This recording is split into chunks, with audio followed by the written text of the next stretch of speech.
All right, the new Apple Plus movie, Ghosted, just came out, and we want to talk about it. And we got a lot to discuss, so stay tuned.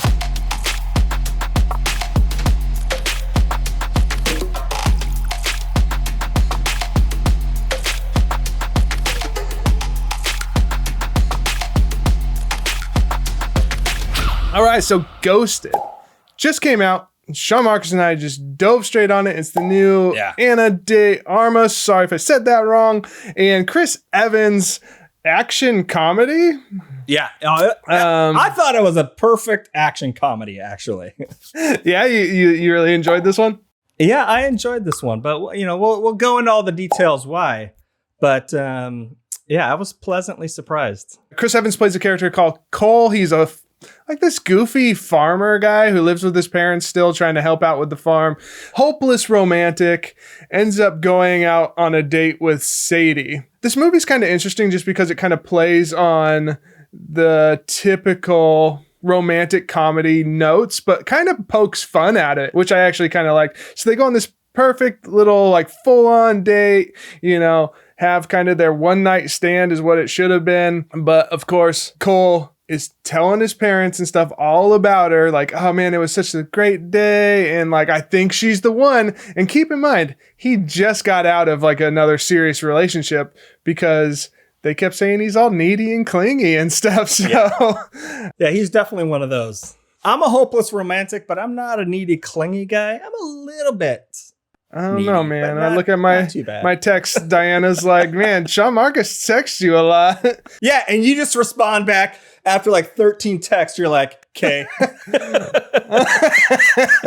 It's the typical relationship. Why isn't he texting me? Does he hate me?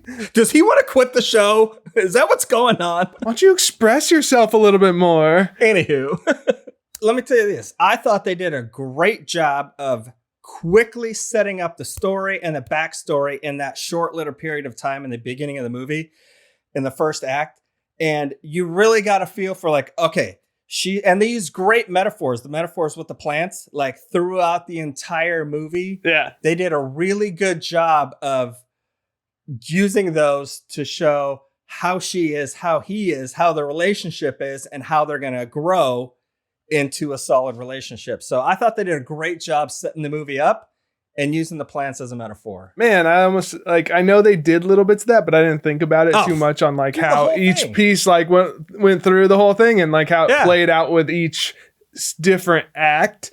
Like I knew like it hinted at little things like that, but yeah, you're right. They did. Yeah. Of course I'm right. I'm always right. Stacy.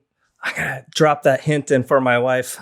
My favorite part of the whole thing was kind of like how they poked fun at the typical romantic comedy acts that like a guy will do. And I've talked about this before with Diana and other movies. I'm like, it's kind of creepy, some of the things guys do in romantic comedies. So for example, like in this movie, he has a tracker in her purse because he put all his stuff in her bag when they were on the date. And he's like, oh yeah, I forgot to have my little tracker thing in there. Oh, she's in London. I should fly out to London and surprise her. It's like, you just met this girl and had one night with her, and now you're going to fly out to London. You know, he's like, oh, it's a romantic gesture. They're like, you're kind of stalkery. I'm like, yeah, that's what it is. You're kind of stalkery in all of these romantic comedies. So I kind of like that they poked fun at that. And just like in, say, a movie like Wedding Crashers or something, you know, these two people are going to get married, and then you got the one guy coming in, you're rooting for the guy to like take the guy's like wife from him. And it's kind of weird with some of these romantic comedies. So now if you start watching more romantic comedies, you're gonna be like, man, these are all kind of creepy stalkery dudes just kind of coming in and trying to take other people's women. Like ruin relationships, rooting for the home wrecker. Stacy watches a lot of romantic comedies on like Lifetime and all that. These roles were totally flipped, which was what I thought made it kind of great. Like he was doing all the things, the leave behinds, you know, the texting a lot, you know, being clingy, that the girl is in all the romantic comedies. So it was kind of nice to see the roles flipped, I thought. Chris Evans, it was kind of nice to see him in that role because, you know, you look at him now, he's like, oh, you think Captain America and he's going to be the big fighter guy.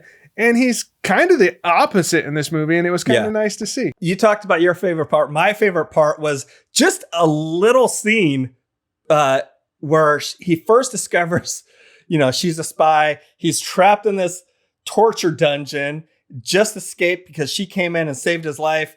And they're trying to run out of there because the alarms are going off and the bad guys are coming.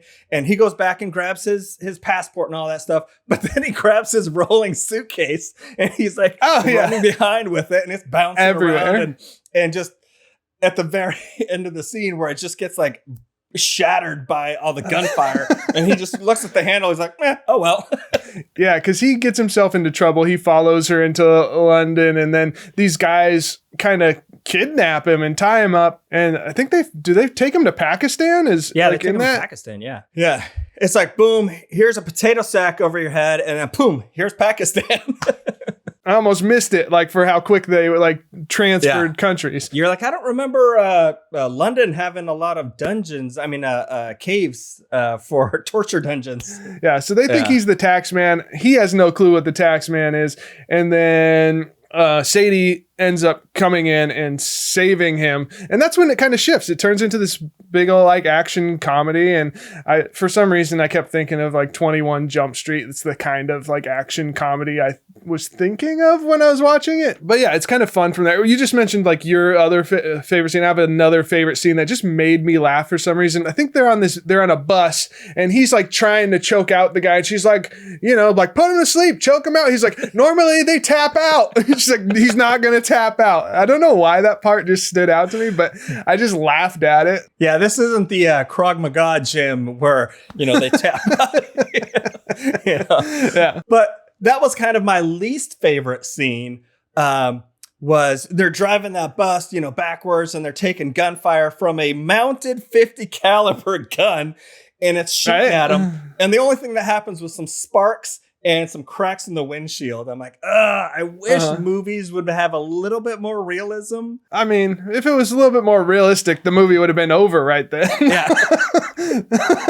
Movie over. Gunfire. Boom, boom, boom, boom, boom. Okay, the bus is disintegrated. I don't know why it caught my eye, but, because they're driving this thing in reverse and stuff, and she's like, looking back and doing her thing and all that. But there was one little glimpse of a scene when you're talking about when they were doing all that shots, like she ducks down and she's like clearly looking forward, like driving like she's doing it forward. Wait, was that the scene though where they had flipped the bus around? They were going in reverse, and it happened while they were going in reverse. Okay, I believe. All right. Okay. We'll and then they did that whole big flip on it, which was, crazy. Yeah. I enjoyed a lot of the cameos in this. I did not expect to see Adrian Brody. I didn't look up much about this movie, so I didn't know who was in the cast. I didn't expect to see Adrian Brody as one of the bad guys, and so that was kind of a nice thing. But then the big one in the end, like I did not expect him in that little cameo at the end. Right? So funny. Like it really made a nice little touch on the end. My favorite like cameos happened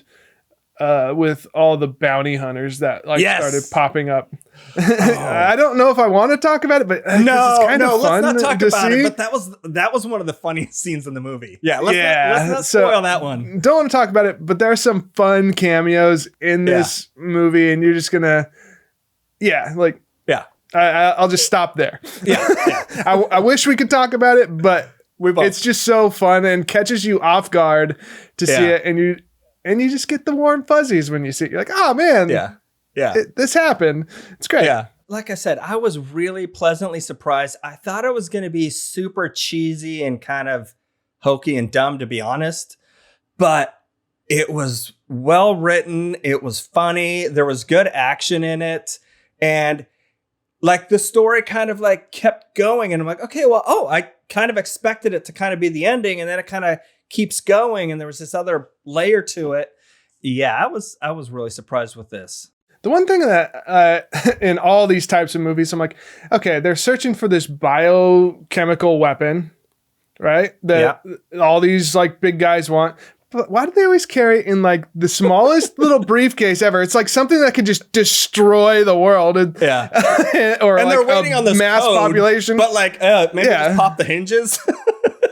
right? I'm like, well, Yeah, when they open it, it's just a little canister. I'm like, well, what really would have gone wrong in there? Yeah. Like if you were to just crack it open on the side, or like you said, just take the hinges out or something. Why is such an important thing in such a small little package and then carry it all over the place? If it's that sensitive, you aren't carrying that thing on planes and going everywhere with it. You're going to keep that thing locked in a bunker somewhere until you get this code. It was a fun little ride. Yeah, I thoroughly enjoyed it. One other little thing I kind of noticed, and I don't know if this is necessarily a spoiler or anything, and we can cut this out if it is, but it kind of had little nods to like John Wick towards the end there as well. I don't know if you picked up on that. Yeah. When they were in the restaurant scene, I'm like, man, this feels like a nice little John Wick nod. And I'm like, is there some sort of relation with the writers like or the producers or something? It could easily have been like the comedy version of John Wick. Like, because I think the writers, if I remember, were the same writers from Deadpool and Top Gun Maverick. It had people that were involved or producers that were involved in that. So we're like, man, we need to watch this then because it's going to be good. Yeah, so I'm wondering if they were also involved in John Wick somehow because it really had that nice little nod. It was just a fun movie. I'd say if you're looking for a movie that you want to sit down with your partner or like your wife, like have a cool little date night, I think you're both going to get enjoyment out of it. You're going to have a strong female character, and then you got the goofy, Chris Evans, and, women are going to like to look at Chris Evans. Men too. That's good. So speaking of Chris Evans, since he was texting her like so much, why isn't she responding? He kept texting her. And like he said, emojis don't count when you're texting after a first date. How many emojis would you give this movie? How many would you text me about this movie? No eggplants. I was like, eggplant. I was entertained by the movie. I think I'm going to go with just a 3 emoji text. I'm not going to be too needy, but I enjoyed it. Am I probably going to watch it again? Probably not, but it's a fun movie. Like I said, that I think you can, watch with your partner and stuff, and you're going to have a good time. See, I'm going to give this one like 6 emojis. And I'm probably going to watch it again. I think I'm going to watch it with Stacy because it was fun, and I think she'll really enjoy it. And like you said, there's got a good, strong female lead. Roles are flipped. Mm-hmm. She loves romantic comedies. So yeah, I'll give this one 6. Yeah. Out of whatever. Whatever we want. But I mean, how often you text me, man? It's kind of on par with that. Fine. I'm going to stop texting you from now on. I quit. Right?